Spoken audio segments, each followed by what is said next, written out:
पंथक मुद्दਿਆਂ धार्मिक मसलिਆਂ ਅਤੇ ਬਾਣੀ ਦਾ ਪ੍ਰਚਾਰ ਦਿੱਲੀ ਸਿੱਖ ਗੁਰਦੁਆਰਾ ਪ੍ਰਬੰਧਕ ਕਮੇਟੀ ਵੱਲੋਂ ਲਗਾਤਾਰ ਕੀਤਾ ਜਾ ਰਿਹਾ ਹੈ। ਰਾਜਧਾਨੀ ਦਿੱਲੀ ਦੇ ਵਿੱਚ ਉਹਨਾਂ ਸਾਰਿਆਂ ਹੀ ਪਹਿਲੂਆਂ ਦੇ ਉੱਤੇ ਦਿੱਲੀ ਕਮੇਟੀ ਵੱਲੋਂ ਪਹਿਰਾ ਦਿੱਤਾ ਜਾਂਦਾ ਹੈ ਜੋ ਸਿੱਧੇ ਜਾਂ ਸਿੱਧੇ ਤੌਰ ਦੇ ਉੱਤੇ ਸਿੱਖ ਧਰਮ ਜਾਂ ਫਿਰ ਸਿੱਖਾਂ ਦੇ ਨਾਲ ਜੁੜੇ ਹੋਏ ਨੇ।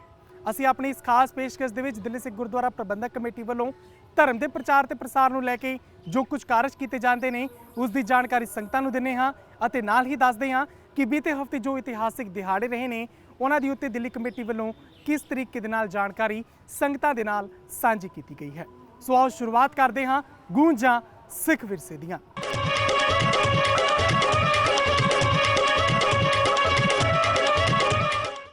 दिल्ली सिख गुरुद्वारा प्रबंधक कमेटी वालों धर्म के प्रचार प्रसार तो इलावा जो सेवावां सिੱਖਿਆ के खेत्र दे विच निभाईयां जा रही ने वो वाकई काबिले तारीफ है। पर नाल ही तुहानूं दस दईए सेहत सहूलतां नूं भी लैके दिल्ली सिख गुरुद्वारा प्रबंधक कमेटी वालों पिछले सालां दे विच कई कदम चुके गए ने अते नाल ही हुण गुरुद्वारा बंगला साहिब दे विच एक अजिही डिस्पेंसरी तैयार की जा रही है, एक अजिहा हस्पताल भी तैयार किया जा रहा है जो आने वाले दिनों के उन्होंने सारे ही लोगों के लिए लाहेवंद साबित होएगा। जो वड्डियां हस्पतालों के वड्डा खर्च नहीं चुक सकते वो आके गुरु हरकृष्ण हस्पताल के जरिए अपनी सेहत चंगी कर सकणगे। दिल्ली सिख गुरुद्वारा प्रबंधक कमेटी गुरुद्वारा बंगला साहिब दे विच बाला प्रीतम हस्पताल जल्द ही शुरू करन जा रही है। हस्पताल के निर्माण का कारज तकरीबन 2 साल पहले शुरू होया सी जो हुण तकरीबन पूरा हो चुका है अते इत्थे जल्द ही डे केयर सेंटर भी खोलिया जाएगा। सेंटर दे लई इत्थे इसे महीने MRI मशीन भी लगेगी जो तकरीबन 3 टेस्ला दी होवेगी। लिहाजा इस वेले कुछ हस्पतालों नूं छड्ड के वड्डी गिणती दे विच हस्पतालों दे विच 1.5 टेस्ला दी MRI मशीन है अते उस तो एडवांस टेक्नोलॉजी है 3 टेस्ला दी मशीन जो दिल्ली कमेटी वालों इस हस्पताल दे विच लगाई जाएगी। हस्पताल दे नाल दिल्ली कमेटी वालों एक डिस्पेंसरी भी गुरुद्वारा बंगला साहिब विखे चलाई जा रही है जो रोजाना तकरीबन 200 तो वध बीमार लोगों का इलाज करती है। इस तरह जी कि बंगला साहब हॉस्पिटल बड़ा पुराना चलता डे केयर हुण बाला प्रीतम डायग्नोस्टिक सेंटर बनन जा रहा है जिहदे विच MRI दी मशीन CT स्कैन एक्सरेज और होर लेटेस्ट इन्वेस्टिगेशन दे ब्लड सैंपल्स दे ये सारियां लैब्स वगैरह उत्थे तैयार हो रही ने। इहदा खर्चा जिहड़ा है ये 15-18 करोड़ रुपए के करीब आएगा। बंगला साहब के आले दुआले 5-6 हॉस्पिटल ने वड्डे जिन्हां सरकारी बहुत गिनती च ने। मौलाना आज़ाद है, सुचित्रा कृपलानी है, पुराना अंग्रेज़ों के वेले विलिंगडन ते इरविन हॉस्पिटल कहा जाता सी जिहदे नां अज बदले जा चुके ने। इस तो इलावा होर 2-3 हॉस्पिटल ऐसे ने जिहड़े बंगला साहब के आस पास ने और सरकारी हस्पतालों च जे किसी नूं MRI की या कोई ऐसी इन्वेस्टिगेशन की लोड़ होवे वो MRI की जिहड़ी मशीन है जिहड़ी उहदी कीमत है वो तकरीबन समझ लो 7,000 तो लैके 15,000 तक MRI होंदी है। तो जे हॉस्पिटल उन्होंने सरकारी हॉस्पिटल की डेट दे दें तो 6-8 महीने की डेट देंगे ने तद तक मरीज जींदा भी रहिंदा कि नहीं रहिंदा वो भी देखने वाली गल होंदी है। बंगला साहब ये मशीन जिहड़ी लगन जा रही है ये नो प्रॉफिट नो लॉस के उत्ते उन्हां दा काम करेगी। मैं समझदा कि शायद 2,500 के आस पास असीं वो काम करांगे। जिहड़ी MRI मशीन है अज तो पहले जिहड़ी टैक्नोलॉजी सीगी वो 1.5 टेस्ला की मशीन लगती सी। लेटेस्ट 3 टेस्ला की मशीन आई है उसकी कीमत भी उस तो ड्यूटी है। असी 3 टेस्ला लगान जा रहे हैं कि जे कोई इत्थों टेस्ट करा के ले जाए तो कोई डॉक्टर उसनूं नकार ना सके कि तुसी ऐसी मशीन ते लिआओ जिहड़ी लेटेस्ट नहीं है। सो बहुत वड्डी एक चीज़ इत्थे शुरू होने जा रही है। अगले 6 महीनों च लोगों की सेवा च हाज़र हो जाएगी और हिंदुस्तान च जिद्दां है कि जे मरीज आंदा नाल 4 बंदे परिवार दे भी आंदे ने इत्थे गुरु दा लंगर भी होएगा, कीर्तन भी होएगा, आशीर्वाद भी होएगा, घट पैसे भी होणगे। डिस्पेंसरी दे सुपरिटेंडेंट ने यह जानकारी दी कि किस तरीके दे नाल इत्थे मौजूद सहूलतां दे जरिए इत्थे साडे कोल 2 ते रैगूलर डॉक्टर ने ਜਿਹੜੇ ਉਹ जनरल पेशेंट देखते हैं वो रोज़ आते हैं और बाकी साडे कोल स्पैशलिस्ट ने कंसलटेंट ने ਜਿਹੜੇ दिल्ली के ਵੱਡੇ ਵੱਡੇ कंसलटेंट हैं वो अपनी प्रैक्टिस करते हैं पर इत्थे आते हैं कोई हफ्ते 'ਚ 1 ਵਾਰੀ आंदा कोई हफ्ते 2 ਵਾਰੀ आते हैं वो इत्थे ਜਿਹੜਾ है फ्री सेवा करते हैं मरीजों को फ्री सलाह देंगे। इत्थे ਜਿਹੜੇ स्पैशलिस्ट ने साडे कोल ऑलमोस्ट सारे ही ने जिवें मैं फिजिशियन हैगे ने सर्जन हैगे ने आई स्पैशलिस्ट ने ਲੇਡੀਜ਼ ਦੇ ਗਾਇਨੇਕੋਲੋਜਿਸਟ ਹੈ, ਪੀਡੀਆਟ੍ਰੀਸ਼ਨ ਹੈ, ਆਲਮੋਸਟ ਸਾਰੇ ਹੀ ਹੈਗੇ ਨੇ ਤੇ ਉਹ ਅਸੀਂ ਸਾਰਾ ਟ੍ਰੀਟਮੈਂਟ ਦਿੰਦੇ ਹਾਂ। ਪੇਸ਼ੈਂਟ ਸਾਡੇ ਅਸੀਂ ਐਵਰੇਜ ਹਰ ਮਹੀਨੇ ਕੱਢਦੇ ਹਾਂ ਤੇ ਪਿਛਲੇ ਮਹੀਨੇ ਜਿਹੜਾ ਅਸੀਂ ਐਵਰੇਜ ਕੱਢਿਆ ਸੀ ਉਹ 179 ਪੇਸ਼ੈਂਟ ਪਰ ਡੇ ਐਵਰੇਜ ਜਿਹੜੀ ਕੱਢੀ ਜਾਂਦੀ ਹੈ, ਮਤਲਬ 179 ਪੇਸ਼ੈਂਟ ਆਏ ਸਨ ਪਰ ਡੇ ਦੇ ਹਿਸਾਬ। ਸਭ ਤੋਂ ਵੱਡੀ ਗੱਲ ਤਾਂ ਹੈ ਕਿ ਇਹਦੀ ਲੋਕੇਸ਼ਨ, ਇਹ ਦਿੱਲੀ ਦੇ ਬਿਲਕੁਲ ਸੈਂਟਰ ਵਿੱਚ ਲੋਕੇਟਿਡ ਹੈ, ਠੀਕ ਹੈ। ਇਹ ਆਸ-ਪਾਸ ਸਾਰਾ ਮਤਲਬ ਉਹਨੂੰ ਇੰਗਲਿਸ਼ ਕਹਿੰਦੇ ਥਿਕਲੀ ਪੋਪੂਲੇਟਿਡ ਏਰੀਆ ਹੈ ਔਰ ਆਸ-ਪਾਸ ਸਰਕਾਰੀ ਹਸਪਤਾਲ ਵੀ ਹੈਗੇ ਨੇ ਔਰ ਕੁਝ ਪ੍ਰਾਈਵੇਟ ਵੀ ਹੈਗੇ ਨੇ।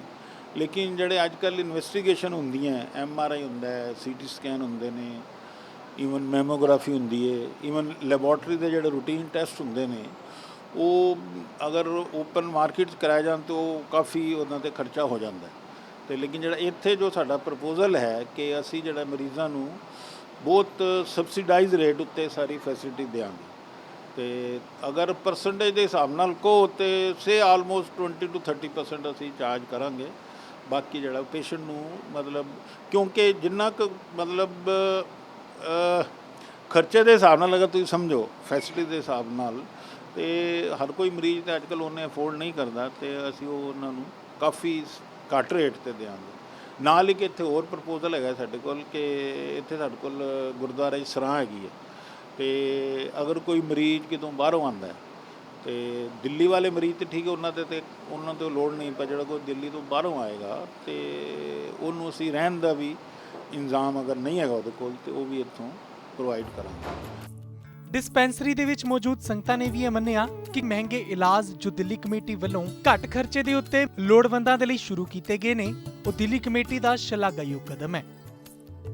ਪੁਰਾਣੀਆਂ ਫੈਸਿਲਿਟੀਜ਼ ਸਾਰੀਆਂ ਮਿਲ ਰਹੀਆਂ ਨੇ ਇੱਥੇ, ਜਿਵੇਂ ਕਿ ਹਰ ਚੀਜ਼ ਦਾ ਇੱਥੇ ਜ਼ਿਕਰ ਹੈਗਾ। ਹੁਣ ਪ੍ਰਧਾਨ ਸਾਹਿਬ ਨਵੀਂ ਚੀਜ਼ ਵੀ ਚਾਲੂ ਕਰ ਰਹੇ ਸੰਗਤਾਂ ਨੇ, ਜਿਵੇਂ ਕਿ MRI ਮਸ਼ੀਨ, CT ਸਕੈਨ ਵਗੈਰਾ, ਜਿਵੇਂ ਕਿ ਸੰਗਤਾਂ ਨੂੰ ਨੰਬਰ ਨਹੀਂ ਆਉਂਦੇ ਸੰਗਤਾਂ ਦੇ ਬਾਹਰ ਸਰਕਾਰੀ ਹਸਪਤਾਲਾਂ ਵਿੱਚ ਲੋਕਾਂ ਨੂੰ ਲੰਬੀ ਕਤਾਰਾਂ ਵਿੱਚ ਲੱਗਣਾ ਪੈਂਦਾ, ਉਹ ਵੀ ਸਹੂਲਤਾਂ ਇੱਥੇ ਦਿੱਤੀਆਂ ਜਾਣਗੀਆਂ ਪ੍ਰਧਾਨ ਸਾਹਿਬ ਸਕੱਤਰ ਸਾਹਿਬ ਵੱਲੋਂ। ਔਰ ਨੋ ਪ੍ਰੋਫਿਟ ਨੋ ਲੋਸ, ਕਿਸੇ ਵੀ ਚੀਜ਼ ਦਾ ਮਤਲਬ ਕਿਸੇ ਵੀ ਚੀਜ਼ ਨੂੰ ਪੈਸਿਆਂ ਨੂੰ ਰੱਖ ਕੇ ਨਹੀਂ, ਸੰਗਤਾਂ ਦੀ ਸਹੂਲਤਾਂ ਲਈ ਇੱਥੇ ਲੋੜਵੰਦ ਚੀਜ਼ਾਂ ਰੱਖੇ ਜਾਣਗੇ। ਹੋਰ ਵੀ ਕੁਝ ਪ੍ਰਧਾਨ ਸਾਹਿਬ ਸਕੱਤਰ ਸਾਹਿਬ ਕਰਨਗੇ जो कि संगतां ਲਈ ਵਧੀਆ रहेगा। ये उन आदमियों के लिए बहुत अच्छा है जो इलाज बाहर अफोर्ड नहीं करा सकते हैं इतना, उनके लिए बहुत अच्छा होगा। यहाँ पे आकर वो अपना इलाज करा सकते हैं और लोगों को बहुत सुविधा मिलेगी इससे। मेरे लत बहुत पीड़ करती है, मतलब खिंची जाती ही तो यार इन्हों को मैं हफ्ता हो गया आ रहा, बहुत वधिया ट्रीटमेंट करते हैं और मतलब बहुत फर्क पै रहा है। फैसिलिटी बहुत वधिया इन्हों को, ना डॉक्टर भी बहुत वधिया, सारे फैसिलिटी बहुत वधिया काम चल रहे हैं क्योंकि बाहरों करवाने बाहरों बहुत महंगा ट्रीटमेंट होंगे ने, इत्थे मतलब बहुत वधिया ट्रीटमेंट कर दिंदे ने। ਜ਼ਿਕਰਯੋਗ ਹੈ ਕਿ ਦਿੱਲੀ ਤੋਂ ਹੀ ਨਹੀਂ ਬਲਕਿ ਦੂਜੇ ਸੂਬਿਆਂ ਤੋਂ ਵੀ ਲੋਕ ਆ ਕੇ ਆਪਣਾ ਇੱਥੇ ਇਲਾਜ ਕਰਵਾਉਂਦੇ ਨੇ ਅਤੇ ਉਹਨਾਂ ਦੀ ਸਹੂਲਤਾਂ ਦੇ ਮੱਦੇਨਜ਼ਰ ਦਿੱਲੀ ਸਿੱਖ ਗੁਰਦੁਆਰਾ ਪ੍ਰਬੰਧਕ ਕਮੇਟੀ ਵੱਲੋਂ ਗੁਰਦੁਆਰਾ ਬੰਗਲਾ ਸਾਹਿਬ ਵਿਖੇ ਖਾਸ ਸਰਾਂ ਦਾ ਵੀ ਪ੍ਰਬੰਧ ਕੀਤਾ ਗਿਆ ਹੈ, ਜਿੱਥੇ ਮਰੀਜ਼ ਅਤੇ ਉਹਨਾਂ ਦੇ ਪਰਿਵਾਰਕ ਮੈਂਬਰ ਲੋੜੀਂਦੇ ਦਿਨਾਂ ਵਾਸਤੇ ਰੁਕ ਸਕਣਗੇ ਅਤੇ ਤਸੱਲੀ ਬਖਸ਼ ਇਲਾਜ ਕਰਾ ਸਕਣਗੇ। ਸੋ ਇੱਥੇ ਸਮਾਂ ਚਲੇ ਇੱਕ ਛੋਟੀ ਜਿਹੀ ਬ੍ਰੇਕ ਦਾ, ਬ੍ਰੇਕ ਤੋਂ ਬਾਅਦ ਮੁੜ ਹਾਜ਼ਰ ਹੁੰਨੇ ਹਾਂ।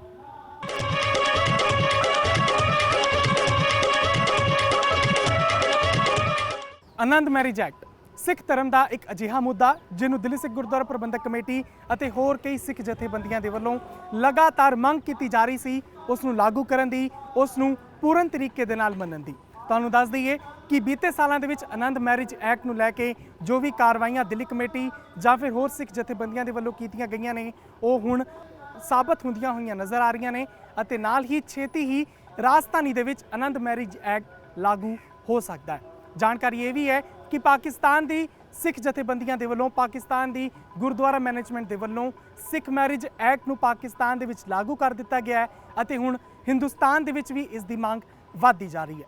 ਕੀ ਹੈ ਸਿੱਖ ਮੈਰਿਜ ਐਕਟ ਅਤੇ ਕਿਸ ਤਰੀਕੇ ਦੇ ਨਾਲ ਪਿਛਲੇ ਦਹਾਕਿਆਂ ਦੇ ਵਿੱਚ ਇਸ ਦੀ ਮੰਗ ਵਧੀ, ਕੀ ਲੋੜ ਸੀ ਸਿੱਖ ਮੈਰਿਜ ਐਕਟ ਦੀ, ਪੇਸ਼ ਹੈ ਇੱਕ ਖਾਸ ਰਿਪੋर्ट। ਆਨੰਦ ਮੈਰਿਜ ਐਕਟ ਯਾਨੀ ਐਸਾ ਕਾਨੂੰਨ ਜਿਹਦੇ ਜ਼ਰੀਏ ਸਿੱਖਾਂ ਦੇ ਵਿਆਹ ਵੱਖਰੇ ਤੌਰ ਤੇ ਰਜਿਸਟਰ ਹੋ ਸਕਣਗੇ। ਕਾਰਨ ਕਿਉਂਕਿ ਸਿੱਖ ਭਾਈਚਾਰੇ ਦੀ ਮੰਗ ਦੇ ਮੁਤਾਬਕ ਸਿੱਖ ਕੌਮ ਇੱਕ ਵੱਖਰੇ ਧਰਮ ਦੇ ਨਾਲ ਸੰਬੰਧ ਰੱਖਦੀ ਹੈ। ਇਸੇ ਲਈ ਜਿਵੇਂ ਮੁਲਕ ਦੇ ਵਿੱਚ ਈਸਾਈ, ਯਹੂਦੀ ਤੇ ਇਸਲਾਮਿਕ ਭਾਈਚਾਰੇ ਦੇ ਵਾਸਤੇ ਵੱਖੋ ਵੱਖਰੇ ਵਿਆਹ ਦੇ ਰਜਿਸਟ੍ਰੇਸ਼ਨ ਕਾਨੂੰਨ ਨੇ, ਉਸੇ ਤਰ੍ਹਾਂ ਸਿੱਖਾਂ ਦੇ ਵਾਸਤੇ ਵੀ ਵਿਆਹ ਦੀ ਰਜਿਸਟ੍ਰੇਸ਼ਨ ਵੱਖਰੇ ਕਾਨੂੰਨ ਦੇ ਤਹਿਤ ਹੋਣੀ ਚਾਹੀਦੀ ਹੈ।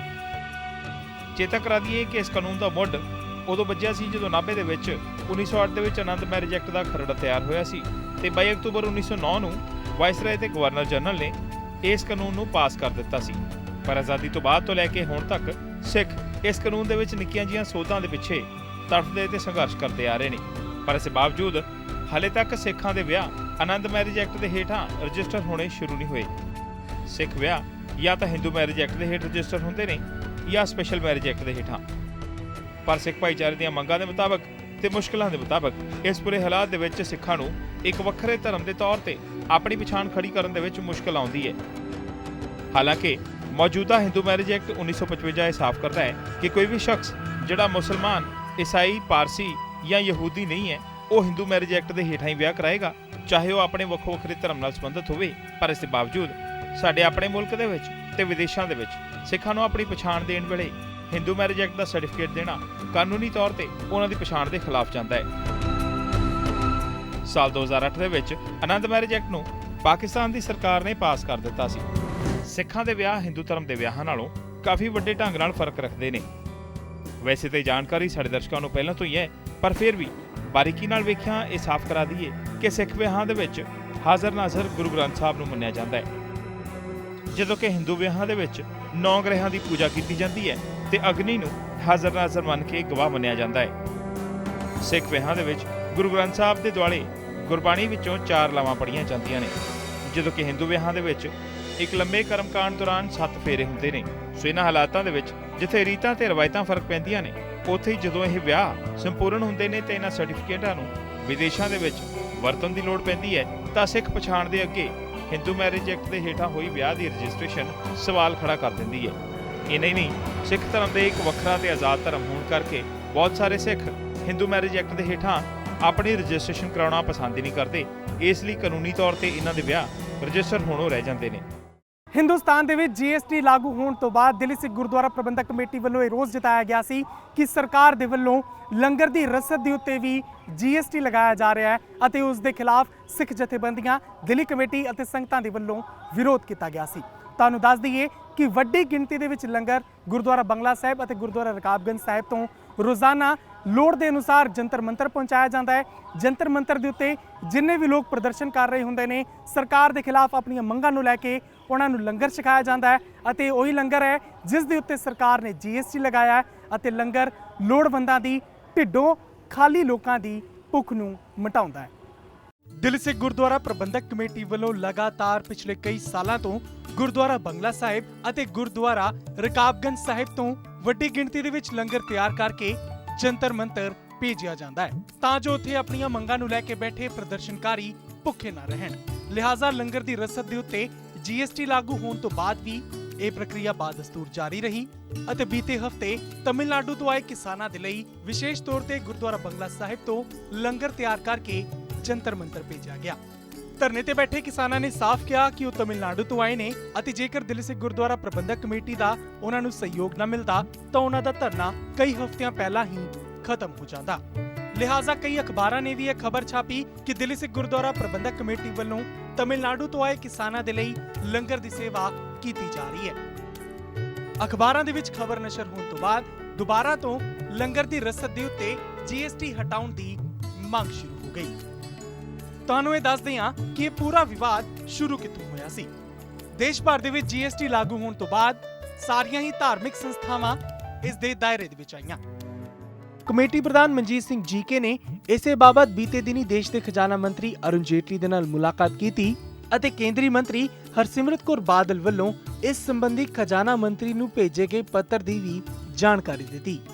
ਦੱਸ ਦਈਏ ਕਿ ਭਾਰਤ ਦੇ ਖਜ਼ਾਨਾ ਮੰਤਰੀ ਅਰੁਣ ਜੇਟਲੀ ਨੂੰ ਇਸ ਗੱਲ ਤੋਂ ਜਾਣੂ ਕਰਵਾਇਆ ਗਿਆ ਹੈ ਕਿ ਜੇਕਰ ਲੰਗਰ ਦੀ ਰਸੀਦ ਦੇ ਉੱਤੇ GST ਲਾਗੂ ਹੋਵੇਗਾ ਤਾਂ ਸ਼੍ਰੋਮਣੀ ਗੁਰਦੁਆਰਾ ਪ੍ਰਬੰਧਕ ਕਮੇਟੀ ਦੇ ਉੱਤੇ ਸਾਲਾਨਾ 10 ਕਰੋੜ ਰੁਪਏ ਦਾ ਨੂੰ ਲੈ ਕੇ ਸਾਬਕਾ ਫੌਜੀਆਂ ਦੇ ਵੱਲੋਂ ਕਈ ਦਿਨਾਂ ਤੱਕ ਜੰਤਰ ਮੰਤਰ ਤੇ ਦਿੱਤੇ ਧਰਨੇ ਦਾ ਚੇਤਾ ਕਰਵਾਉਂਦੇ ਹੋਏ ਜੀਕੇ ਨੇ ਕਿਹਾ ਕਿ ਜਿੱਥੇ ਸਰਕਾਰਾਂ ਪਿੱਛੇ ਹਟ ਜਾਂਦੀਆਂ ਨੇ, ਸਰਦਾਰ ਉੱਥੇ ਵੀ ਮਨੁੱਖਤਾ ਦੀ ਸੇਵਾ ਕਰਨ ਦੇ ਲਈ ਪਹੁੰਚ ਜਾਂਦੇ ਨੇ।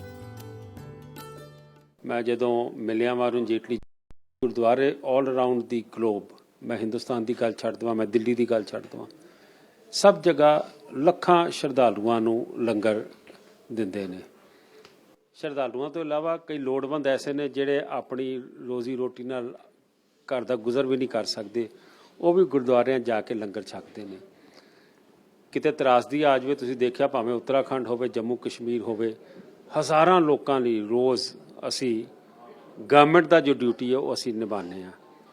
ਇਸੇ ਤਰੀਕੇ ਨਾਲ ਜੰਤਰ ਮੰਤਰ ਤੇ ਤੁਸੀਂ ਦੇਖਦੇ ਹੋ ਕਦੀ 20,000 ਬੰਦਾ, ਜਿਵੇਂ 1 ਰੈਂਕ 1 ਪੈਨਸ਼ਨ, ਫੌਜੀ ਬੈਠੇ ਨੇ, ਅੰਨਾ ਹਜ਼ਾਰੇ ਆਏ, ਕਿਸੇ ਜ਼ਮਾਨੇ 'ਚ ਬਾਬਾ ਆਮਟੇ ਆਏ।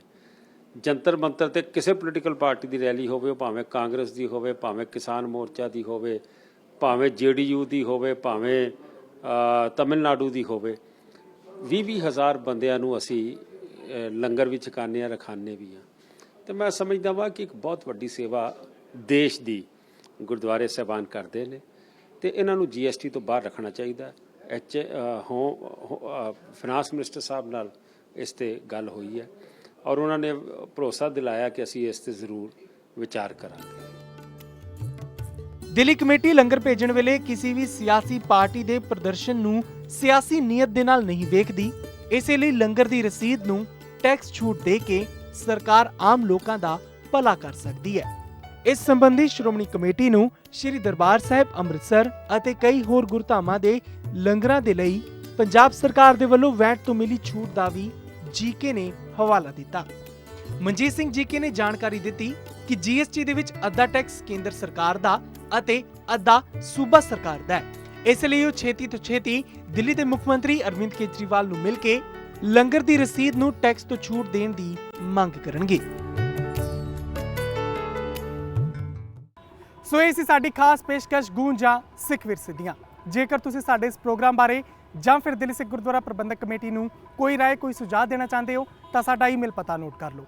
ਸਾਡਾ ਈਮੇਲ ਪਤਾ ਹੈ feedback@ptcnetwork.tv।